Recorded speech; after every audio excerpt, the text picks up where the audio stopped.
mabubuko ngayon sa araw at sa oras na ito. Parang meron na naman tayong ibubulgar na mga sikreto na mga ambisyosong vlogger, mga ambisyosong abogado na nangarap magkaroon ng posisyon sa gobyerno. Nang hindi nabigyan ng posisyon, nag-iba ang ihip ng hangin. Diba? Meron din pong nangarap maging presidente at gagawin daw plan B. Kasi nga daw, nung tumakbo daw siya ang pagkasenador, number 1 daw siya. Kaya napaka-imposible naman na pag tumakbo siyang presidente, hindi siya mananalo. Wag kami, Binoy. Dinaan mo lang sa lupang hinirang sa West Philippine Sea, nanalo ka na. Pero nung meron tayong Coast Guard na tinaga ang daliri ng Chinese, binomba ng tubig ng mga Chinese Coast Guard, ni isang utot at hinga ni Binoy, hindi na namin nakikita. Buti pa si Kibuloy na napatunayang rapist, human trafficker, child abuser, kinampihan ni Binoy. Binoy, kilala nyo naman si Binoy, di ba? Salamat po, Ma'am Amparo Estrada. Thank you so much po. Sa inyong lahat dyan, no? Like, share, and subscribe po kayo, no? Sa mga hindi pa nakapag-like, like na po. Sa mga hindi pa nakapag-subscribe, subscribe na po, no? So, actually wala pa tayong 5 minutes. Pag umabot tayo 5 minutes, tsaka na tayo mag-start sa ating topic. So, comment po kayo dyan. Like po. Eto na, mga kababayan. MC Picardal, Miguel Ab, shoutout. Ayan. Comment po kayo dyan para ma-shoutout natin. Actually, alam ko po na kapag na-shoutout po kayo, masarap po sa pakiramdam. Ayan, Ma'am Amparo Estrada, like dan. Maraming salamat. Naku, ipantay nyo yung like. Ang dami nyo na dyan. Yung like natin, konti lang. Good PM po, Kenry. Ayan, Miguel Ab, shoutout sa'yo dyan. Alam nyo ba, dami tayong bubukuing issue ngayon. At meron ngang isang mayor ng Laguna, Kabuyaw, no? Alam nyo naman po kung saan yung Kabuyaw, Laguna. Yan po yung may traffic light na almost 200 seconds po. May ebidensya po ako niyan. Diyan nyo po matatagpuan sa Laguna ang traffic light na almost 200 seconds. Napaka-traffic po. Sobrang traffic dyan. Kala ko nga, buti pa dito sa Maynila makakaurong ka sa Laguna 200 seconds. Kabuyaw, hello dyan. Actually, nakatira din po ako ng Laguna dati sa may Garden Villas, no, sa Malusak. And then, nakatira din po kami sa may tawag dito, San Lorenzo, no, sa likod ng Enchanted Kingdom. Ayan, mega love shout out. Halo, Maspeye Kabari, ano yon? Sabi ni Jamil Osik. Oo, ito si Jamil, di ba? Ito yung Indonesian. Indonesia, hello. Hello in Indonesia, Jamil. And thank you so much for disposing.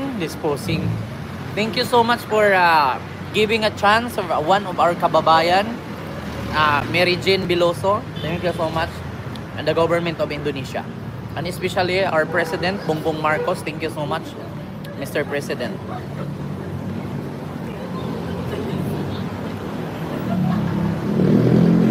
Salamat, Kenry. Leonila Guinness, Miguel Ab, shout out po. And kay kung number 1 si Robin Padilla sa Senado ngayon, bistado na siya ngayon, baka ngayon eleksyon kulilat na. Sabi ni Judy Labrador. Ayan, sabi ni Ruly Labrador, shout out Busket watching from New Zealand. Kakatapos lang ng work, naabutan ko live mo, Stacy po. Salamat po, Sir Rolly. At kayo din po dyan, mga OFW, mag-ingat po kayo dyan, ha? And kahit hindi man kayo makauwi sa Pasko, video call na lang kayo. At least, para naman sa kinabukasan ng pamilya nyo ang ginawa nyo dyan, Ayan, Mabel Joaquin. Ayan, hello Ken, new fan of yours. Ayan, here from NJ. Saan yung NJ? Hindi ko alam yung NJ. Saan ba yung NJ? Ayun, good morning Ken, new subscribers watching from NJ. God bless you always, sabi ni Mang Pandoy. Hindi ko alam yung NJ. Ano ba yung NJ? Mga initial kasi yan New Jersey pala. Ayan, nakala ko Ah, Japan. New Jerusalem, New Jordan. New Jersey pala. Ayun. Salamat. Oh, hindi ko kasi alam yan. Hindi pa ako nakapunta dyan eh. At speaking of hindi pa ako nakapunta dyan, okay lang kasi medyo bata pa ako. Pero mas mapait si Digong. Mamamatay na lang, hindi pa rin nakapunta dyan. Totoo yan. High loss. So, hey, di ba? No to Robin Padilla for President of the Philippines. Nako. Di ba? Okay lang sa akin. Kahit hindi pa ako nakapunta dyan sa Amerika, okay lang. Si Digong nga, mamamatay na. Hindi pa rin binigyan ng visa hanggang ngayon. Diba, Idol Ken, shout out. Buhat ng panood kita lagi na ako nanood sa live mo. Galing mong magpaliwanag from Malta, Europe. Ay, may galap shout out ko si Joel Aurelia. Diyan sa Europa. Nako, Macmas, ayan, vlog. Bagong subscribers watching from Hong Kong. Ay, may galap shout out po dyan sa Hong Kong.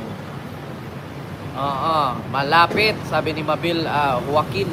May galap shout out po. Malapit na Kent. Allen, maimpit si Sarah. So ito na. Meron akong gustong ipaliwanag sa inyo. Si Robin Padilla daw, according sa sabi ni Salsal Panelo, kaya nga hindi tumaba yan si Sal Panelo, kasi puro Salsal eh. Salsal Panelo, nakamukha ni Bong Navarro. Huwag kayo magalit, totoo naman eh. Pag tumanda si Bong Navarro, ganyan mukha ni Salsal Panelo. Sabi ni Sal Panelo, na kapag na-impeach daw si Sara Duterte, meron daw silang plan B. Si Robin Padilla daw ang gagawin nilang running or pambato sa 2028 election. Diyos mio Marimar. Ilang beses ko sinabi sa inyo, Robin, tatakbong presidente? Ano gagawin yan pag nanalong presidente yan? Eh ngayon nga senador, ni isang batas walang naipasa. Hindi ko lang sure kung naipasa niya yung yung kay Eddie Garcia Bill. Hindi ko alam ano ibig sabihin ng Eddie Garcia Bill eh. Ano na, pag siya'y nanalo, papaekin niya na yung mga kulong. Pag nanalo si Robin, lahat ng preso makalaya. Naka-aircon na, nakalaya pa. Naipasa na pala, ay buti naman. Ngayon, pag nanalo si Robin, lahat ng senador sa Senado, puro pagkain. Puro pagkain yan. Mani. Mani. Ano pa yung hinahanap niya bukod sa mani? Basta marami puro kain yan. Kada may hearing, kumusta na? Ano na nangyari? Tapos, ganon.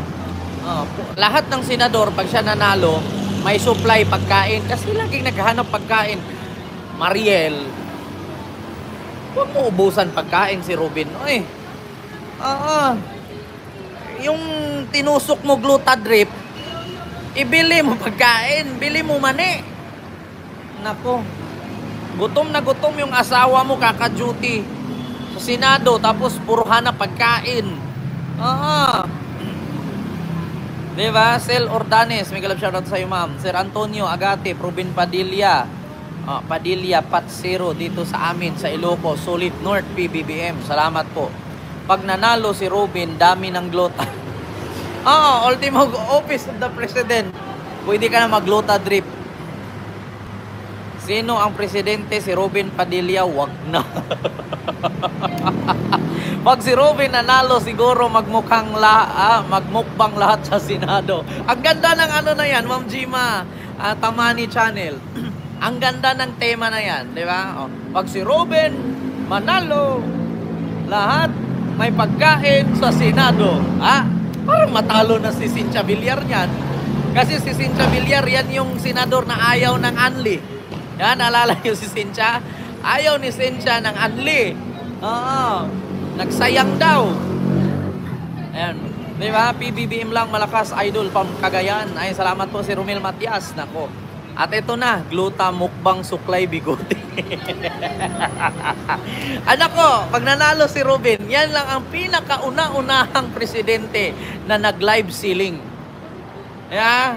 Yan ang kauna-unahang presidente na magla-live ceiling.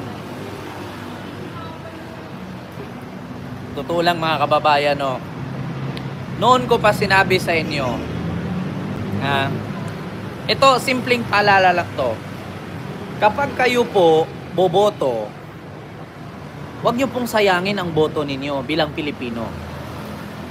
Kasi, minsan kasi napapansin ko, kapag kumakandidato, sikat sa YouTube, sikat sa Facebook, sikat sa TikTok, nananalo. Ngayon, nung nanalo sila,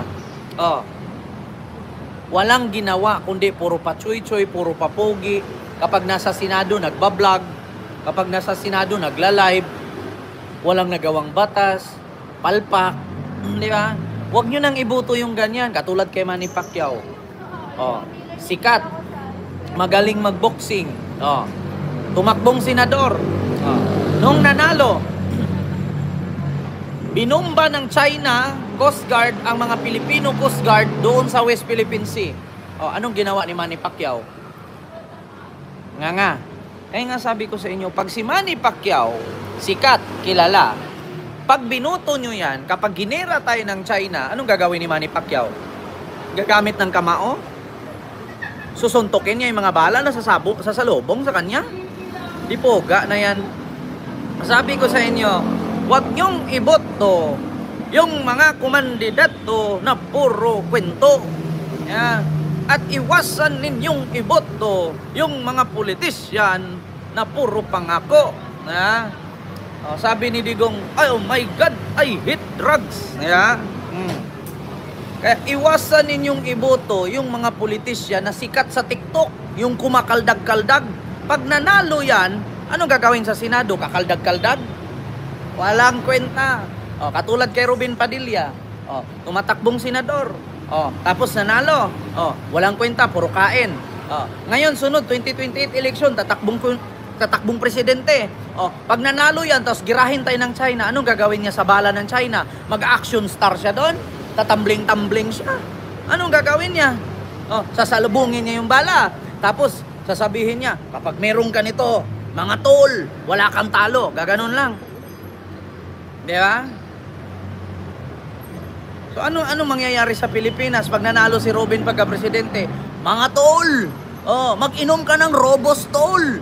Para tumigas titi mo, tol. Gaganon. Ay, Diyos mio.